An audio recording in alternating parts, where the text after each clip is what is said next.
आज के दरारवादी लोग उसी से देश को तोड़ना चाहते हैं। वंदे मातरम कोई दिखावा नहीं है, ना ही राजनीति का विषय है, क्योंकि सभापति महोदय, हम जब ये इनके विचारों से, इनके भाषणों से जब बाहर सुनते हैं तो ऐसा लगता है कि वंदे मातरम इन्हीं का बनवाया हुआ गाना है। ये तुष्टीकरण की राजनीति को साधने का एक तरीका था। तुष्टीकरण की राजनीति के दबाव में कांग्रेस वंदे मातरम के बंटवारे के लिए झुकी, इसलिए कांग्रेस को एक दिन भारत के बंटवारे के लिए झुकना पड़ा। अपने राष्ट्रगीत पर भी बहस करेंगे। इसकी वजह क्या है? इसकी वजह क्या है? हम आज यहाँ ये बहस क्यों कर रहे हैं? हमारा राष्ट्रगीत है, इस पर क्या बहस हो सकती है? हम ये बहस यहाँ आज दो वजहों से कर रहे हैं कि आज मोदी जी वह प्रधानमंत्री नहीं रहे जो एक समय में थे। सच ये है कि ये दिखने लगा है। आदाब, नमस्कार। द रेड माइक में आपका स्वागत है। मैं हूं सौरभ शुक्ला। संसद में 10 घंटे की चर्चा किस पर? वंदे मातरम, हमारा राष्ट्रीय गीत। वंदे मातरम को लेकर के क्यों विवाद है, क्या इतिहास है, इस पर हमने एक डिटेल रिपोर्ट बनाई है जो हमारे द रेड माइक प्लेटफॉर्म पर ऑलरेडी उपलब्ध है। दर्शक देखें और ज्ञानवर्धन करें। लेकिन इस वीडियो में हम बताएंगे कि दिन भर पार्लियामेंट में क्या हुआ। प्रधानमंत्री नरेंद्र मोदी ने इस चर्चा की शुरुआत की और उन्होंने अपने भाषण में 13 बार कांग्रेस, 7 बार नेहरू और 3 बार जिन्ना का जिक्र किया। फिर से बता देता हूं, 13 बार कांग्रेस, 7 बार नेहरू और 3 बार जिन्ना का जिक्र किया है। देश आजाद हुए 75 साल से ज्यादा हो गए हैं, लेकिन अब भी नेहरू को लेकर के आरोप प्रत्यारोप और जिन्ना की बात कौन कर रहा है? हम आपको इस पूरे वीडियो में, रिपोर्ट में बताएंगे किसने क्या कहा, क्या विवाद रहा, अखिलेश यादव ने क्या कहा, प्रियंका गांधी ने क्या कहा, गौरव गोगोई ने किस तरीके की बात कही।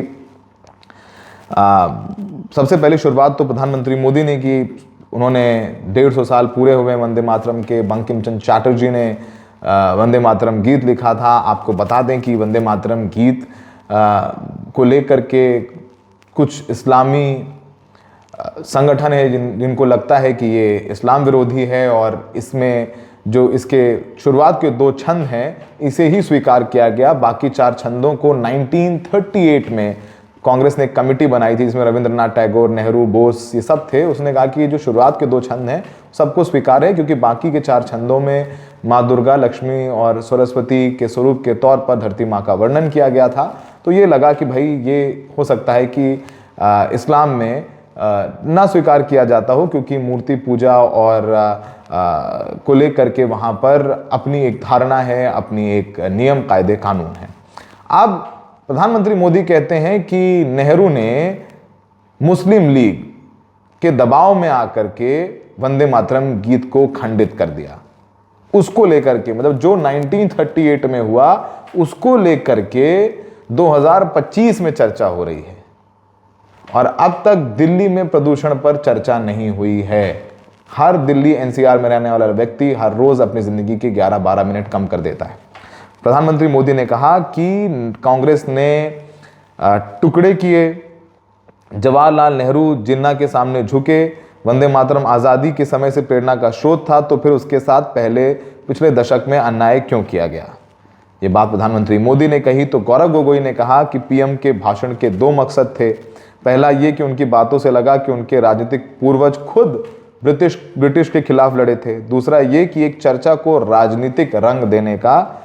जब जब मोदी किसी विषय पर बोलते हैं तो नेहरू का नाम बार बार बोलते हैं।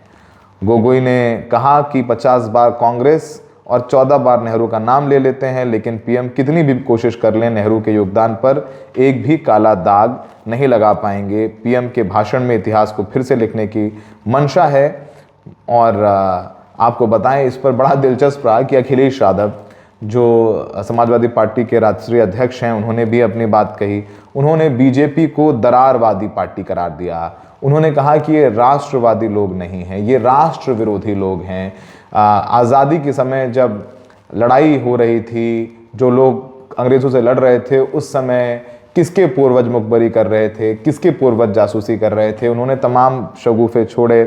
उन्होंने कहा कि जिस वंदे मातरम ने आज़ादी के आंदोलन को जोड़ा, आज के दरारवादी लोग उसी से देश को तोड़ना चाहते हैं। वंदे मातरम गाने के लिए नहीं बल्कि निभाने के लिए हैं। ये भाजपा के लोग हर बात पर श्रेय लेना चाहते हैं। जो महापुरुष इनके नहीं हैं, ये उन्हें भी कब्जाने की कोशिश करते हैं। इनकी बातों से लगता है वंदे मातरम इन्हीं का बनवाया गया गीत है। तो पहले सुनिए कि अखिलेश यादव ने क्या कहा। जो हमारे सत्ता पक्ष के लोग हैं, वो हर चीज को ओन करना चाहते हैं। ये 150वें वर्ष में जब हम वंदे मातरम याद कर रहे हैं, बंकिम चंद्र चट्टोपाध्याय जी को हम याद कर रहे हैं कि उन्होंने इतना महान गीत हमें दिया है। सत्ता पक्ष के लोग समय समय पर हमें देखने को मिलता है कि जो महापुरुष उनके नहीं हैं या जो चीज उनकी अच्छी नहीं है, उनको वो ओन करना चाहते हैं। जिस वंदे मातरम ने आजादी के आंदोलन में सबको जोड़ा, आज के दरारवादी लोग उसी से देश को तोड़ना चाहते हैं। ऐसे लोगों ने, सभापति महोदय, ऐसे लोगों ने पहले भी देश के साथ दगा किया और आज भी कर रहे हैं। वंदे मातरम कोई दिखावा नहीं है, ना ही राजनीति का विषय है। क्योंकि सभापति महोदय, हम जब ये चीज इनके विचारों से, इनके भाषणों से जब बाहर सुनते हैं, तो ऐसा लगता है कि वंदे मातरम इन्हीं का बनवाया हुआ गाना है, जिन्होंने आजादी के आंदोलन में भाग ही नहीं लिया है। वो वंदे मातरम का महत्व क्या जानेंगे।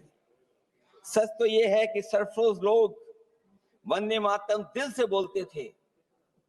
उन आजादी के दीवानों के खिलाफ कुछ लोग अंग्रेजों के लिए जासूसी और मुखबिरी का भी काम करते थे। दरअसल ये राष्ट्रवादी नहीं बल्कि राष्ट्र विवादी लोग हैं। तो हमने अखिलेश यादव को सुनाया।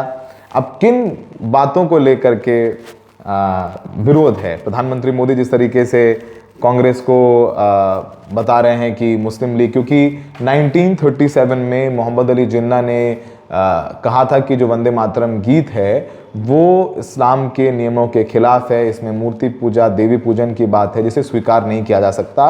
1937 में मुस्लिम लीग के अधिवेशन में इसके खिलाफ प्रस्ताव पारित हुआ और 1938 में कांग्रेस ने अपनी कमेटी बनाई। तो उसी का जिक्र प्रधानमंत्री मोदी ने किया और कहा कि जिन्ना के सामने नेहरू झुके। प्रधानमंत्री मोदी ने क्या कहा, आइए आपको सुनवाते हैं। वंदे मातरम की जिस भावना ने देश की आजादी का जंग लड़ा, उत्तर दक्षिण पूर्व पश्चिम पूरा देश एक स्वर से वंदे मातरम बोल के आगे बढ़ा। फिर से एक बार अवसर है, आओ हम सब मिल के चले, देश को साथ लेके चले। आजादी के दीवानों ने जो सपने देखे थे, उन सपनों को पूरा करने के लिए वंदे मातरम 150 हम सबकी प्रेरणा बने, हम सबकी ऊर्जा बने और देश आत्मनिर्भर बने। 2047 में विकसित भारत बना करके हम रहे, इस संकल्प को दोहराने के लिए ये वंदे मातरम हमारे लिए एक बहुत बड़ा अवसर है। आदरणीय अध्यक्ष जी, दादा, तबीयत तो ठीक है ना? नहीं, कभी कभी इस उम्र में हो जाता है। आदरणीय अध्यक्ष जी, ये तुष्टीकरण की राजनीति को साधने का एक तरीका था। आदरणीय अध्यक्ष जी, तुष्टीकरण की राजनीति के दबाव में कांग्रेस वंदे मातरम के बंटवारे के लिए झुकी। इसलिए कांग्रेस को एक दिन भारत के बंटवारे के लिए झुकना पड़ा।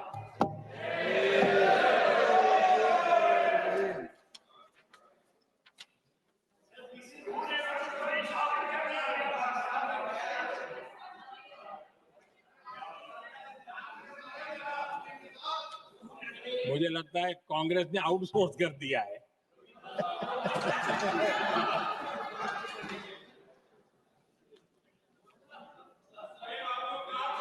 दुर्भाग्य से कांग्रेस की नीतियां वैसी की वैसी थी है, और इतना ही नहीं, आईएनसी चलते चलते एमएमसी हो गया है।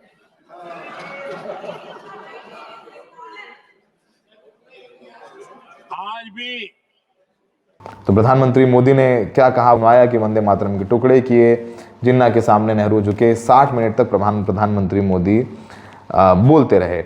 अब दिलचस्प रहा, डीएमके के सांसद ए राजा ने कहा कि पीएम मोदी भारत को हिंदू राष्ट्र बनाना चाहते हैं। टीएमसी के सांसद ने कहा कि आप बंकिम दा क्यों कह रहे हैं, बंकिम बाबू कहिए। टीएमसी के सांसद काकोली घोष ने लोकसभा में कहा पीएम मोदी ने बंकिम चंद्र चट्टोपाध्याय को बंकिम दा कहा है, इस पर आपत्ति है। बंगाली लोग इस तरह का कैजुअल लहजा बर्दाश्त नहीं करेंगे। और बहुत सारी बात हुई, सब बहुत दिलचस्प रहा कि तमाम बातें हुई। फिर बोली प्रियंका गांधी वाड्रा। प्रियंका गांधी ने अपने भाषण में कांग्रेस का क्या योगदान रहा उसको लेकर के प्रधानमंत्री मोदी को घेरा। कहा कि बीजेपी के पास अपने लोग नहीं है, तो वो अब आज़ादी में उनका योगदान नहीं है, लेकिन मुद्दे और मौके निकाल करके कुछ बातों का एक मुद्दा बनाना चाहते हैं। तो प्रियंका गांधी, जो कि खुद नेहरू की कहा जाए उनकी पोती हैं, उनकी ग्रैंड डॉटर हैं, प्रियंका गांधी का भी भाषण बहुत दिलचस्प रहा। आइए उसके भी कुछ अंश आपको सुनवाते हैं। अपने राष्ट्रगीत पर भी बहस करेंगे। आपने बहस मांगी है, आपने बहस मांगी है। आप तो इलेक्टोरल रिफॉर्म्स की बहस नहीं मांग रहे थे कि जब तक हम इस पर बहस नहीं करेंगे तब तक उस पर बहस नहीं होगी। इसकी वजह क्या है? इसकी वजह क्या है? हम आज यहाँ ये बहस क्यों कर रहे हैं? हमारा राष्ट्रगीत है, इस पर क्या बहस हो सकती है? हम ये बहस यहाँ आज 2 वजहों से कर रहे हैं। पहला कि बंगाल का चुनाव आ रहा है, हमारे प्रधानमंत्री अपनी भूमिका निभाना चाहते हैं उसमें। और दूसरी वजह ये है, ये मकसद है, पुरानी मकसद इनकी अध्यक्ष महोदय, कि जिन्होंने स्वतंत्रता की लड़ाई लड़ी, जिन्होंने देश के लिए बड़ी बड़ी कुर्बानियां दी, उन पर सरकार नए आरोप लादने का मौका चाहती है। देश का ध्यान फिर से जनता के ज्वलंत मुद्दों से भटकाना चाहती है। यही एक मकसद है आपका। आपका मकसद है कि हम फिर से उसी अतीत में मंडराते रहें, उसी की तरफ हम देखते रहें जो हो चुका है, जो बीत चुका है, क्योंकि ये सरकार वर्तमान और भविष्य की ओर देखना ही नहीं चाहती। वे इस काबिल ही नहीं रही। सच्चाई ये है अध्यक्ष महोदय कि आज मोदी जी वह प्रधानमंत्री नहीं रहे जो एक समय में थे। सच ये है कि ये दिखने लगा है, उनका आत्मविश्वास घटने लगा है, उनकी नीतियां देश को कमजोर कर रही हैं। और मेरे सत्ता पक्ष के साथी चुप इसलिए हैं क्योंकि अंदर अंदर से वे भी इस बात से सहमत हैं। आज देश के लोग खुश नहीं हैं अध्यक्ष महोदय, परेशान हैं, तमाम समस्याओं से घिरे हुए हैं,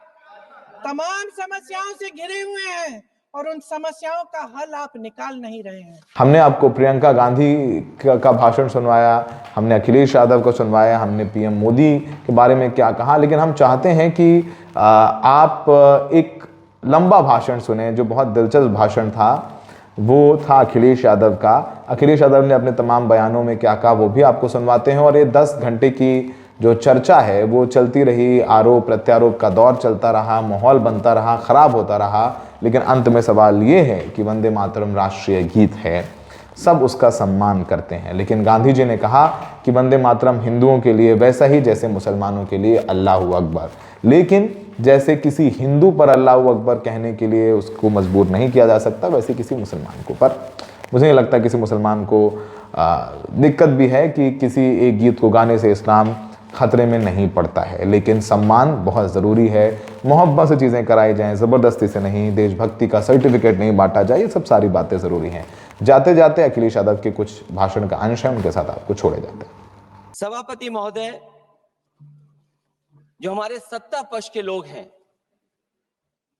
वो हर चीज को ओन करना चाहते हैं। ये 150वें वर्ष में जब हम वंदे मातरम याद कर रहे हैं, बंकिम चंद्र चट्टोपाध्याय जी को हम याद कर रहे हैं कि उन्होंने इतना महान गीत हमें दिया है। सत्ता पक्ष के लोग समय समय पे हमें देखने को मिलता है कि जो महापुरुष उनके नहीं हैं या जो चीज उनकी अच्छी नहीं है उनको वो ओन करना चाहते हैं। 150वें वर्ष वंदे मातरम, मैं अभी वो बात कहूंगा और हमारे मंत्री जी उसका जवाब देना। सभापति महोदय, क्योंकि ये बात ओन करने की आ रही है, अपनाने की बात आ रही है, तो मैं सभापति महोदय, मैं अपने सत्ता पक्ष के लोगों को याद दिलाना चाहता हूं। सत्ता पक्ष के लोगों की जो पार्टी आज है, भारतीय जनता पार्टी, जिस समय गठन हो रहा था, हमारे मुंबई और महाराष्ट्र के लोग जानते होंगे कि जिस समय गठन की चर्चा थी, उस समय आपके जो अध्यक्ष चुने गए थे उनको जो भाषण देना है उस पर भी बहस चल रही थी। और बहस इस बात की थी कि भारतीय जनता पार्टी सेकुलर रास्ते पे जाएगी, सोशलिस्ट रास्ते पे जाएगी कि नहीं जाएगी। तमाम विरोध के बाद भी उस समय के उनके राष्ट्रीय अध्यक्ष जो चुने गए थे उन्होंने वही रास्ता अपनाया अपने भाषण में। समाजवादी आंदोलन, समाजवादी विचारधारा और सेकुलर रास्ता अपनाया। और वही नहीं, जो उनका मंच था उसमें जयप्रकाश जी की तस्वीर लगा करके भी उन्होंने लोगों को ये भ्रम फैलाने की कोशिश की कि जेपी के रास्ते पर भारतीय जनता पार्टी चलेगी। बताएं माननीय मंत्री जी, आप कितने सेकुलर हैं आज, कितने सोशलिस्ट हैं आज? अभी गौरव गोगोई जी ने ठीक कहा, इंडिगो का हवाई जहाज उड़ नहीं रहे कि उड़ाए नहीं जा रहे हैं। और क्या बात कही गई थी कि गरीब भी उसमें चल सकेगा। इसलिए सभापति महोदय, मैं बात दूसरी तरफ नहीं ले जाना चाहता हूं। वंदे मातरम सिर्फ गाने के लिए नहीं है, निभाने के लिए भी होना चाहिए। सभापति महोदय, आज हम आकलन करें, पीछे मुड़ करके देखें कि हम इस वंदे मातरम को कितना निभा रहे हैं। जिस वंदे मातरम ने आजादी के आंदोलन में सबको जोड़ा, आज के दरारवादी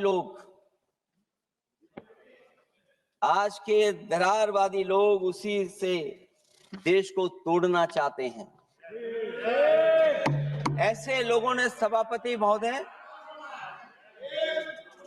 ऐसे लोगों ने पहले भी देश के साथ दगा किया और आज भी कर रहे हैं। ये चर्चा तो जोड़ने का काम करेगी ना अखिलेश जी, क्योंकि आज वंदे मातरम की चर्चा, वही मैं कह रहा हूँ, वंदे मातरम में जोड़ने का ही काम करेगी।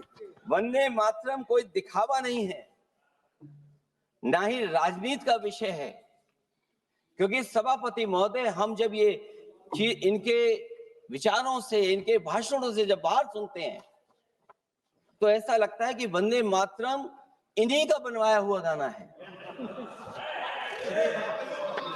जिन्होंने, सभापति महोदय, जिन्होंने आजादी के आंदोलन में भाग ही नहीं लिया है, वो वंदे मातरम का महत्व क्या जानेंगे। सच तो ये है कि सरफरोश लोग वंदे मातरम दिल से बोलते थे। उन आजादी के दीवानों के खिलाफ कुछ लोग अंग्रेजों के लिए जासूसी और मुखबिरी का भी काम करते थे। दरअसल ये राष्ट्रवादी नहीं बल्कि राष्ट्र विवादी लोग हैं। जहां विवाद करना हो, कभी अंग्रेज विवाद कर करके, डिवाइड कर करके, डिवीजन कर करके राज किया करते थे। सभापति महोदय, आज भी वही रास्ता कुछ लोग अपना रहे हैं। वो डिवीजन का रास्ता अपना रहे हैं, डिवाइड का रास्ता अपना रहे हैं, दरारवादी रास्ता अपना रहे हैं। इनका इतिहास खंगाला जाए कि इन्होंने आजादी के पहले और आजादी के बाद वंदे मातरम क्यों नहीं गाया। ये सभापति महोदय, आज जब हम वंदे मातरम पे इतनी चर्चा कर रहे हैं, जिस भाव से हम लोग यहाँ बैठे हैं, कम से कम ये भी खंगाला जाए इतिहास में कि वंदे मातरम कुछ लोगों ने कब गाया। उन मुखबरों से ये सवाल पूछा जाए कि स्वतंत्रता के बाद भी उन्होंने अपना गीत क्यों बनाया। उनकी एक रंगी सोच ने तिरंगा क्यों नहीं फहराया।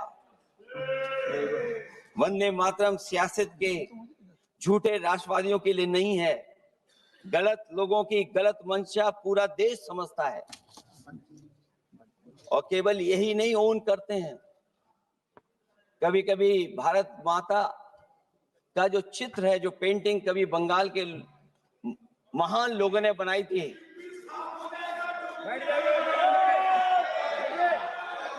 सभापति महोदय इनको देख लीजिए, और फिर बैठ जाओ। सभापति महोदय, राजभर जी आप बैठिए, आपके नेता सभापति महोदय, वंदे मातरम का भाव ये भी था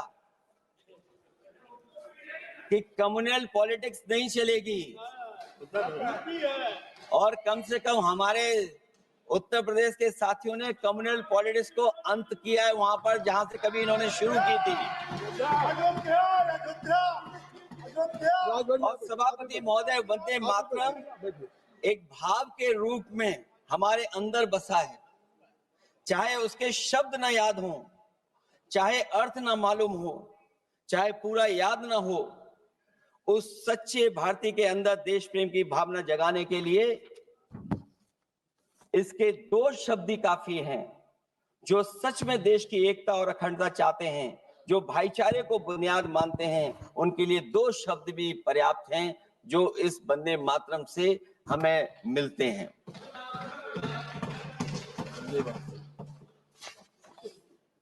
दूसरा किस्सा सुना दो अध्यक्ष महोदय। सभापति महोदय, इनका इतिहास खंगाल लीजिए, पूरा निकाल लीजिए। चुनावी सभाओं में कभी बाबा साहब भीमराव अंबेडकर जी की तस्वीर ये लोग नहीं लगाते थे। ये बात अगर सही हो तो बता दो। और ये तस्वीर कब लगाना शुरू किए? इनका एक सहयोगी साथी संगठन, जिस समय समाजवादी पार्टी और बहुजन समाज पार्टी ने मिलकर के इन्हें उत्तर प्रदेश में हरा दिया था, उसी दिन के बाद से बाबा साहब भीमराव अंबेडकर की प्रतिमा और तस्वीर लगाने लगे।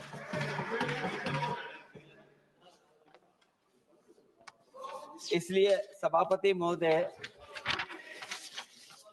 ये वंदे मातरम केवल गीत नहीं है, गीत के साथ साथ आज हमें ऊर्जा भी देता है। उस समय क्रांतिकारियों को ऊर्जा मिलती थी, एकजुटता का नारा था, हम साथ लेकर के चल रहे थे सबको, और देश के सभी लोगों ने जाति धर्म को भुला करके एक साथ मिलकर के वंदे मातरम के सहारे अंग्रेजों को भगाने का लगातार कोशिश की। और अंततः परिणाम ये हुआ कि जब देश जागा, वंदे मातरम के साथ साथ जय हिंद का नारा, इंकलाब जिंदाबाद का नारा लगा करके अंग्रेजों को इस देश से भगाने का काम किया।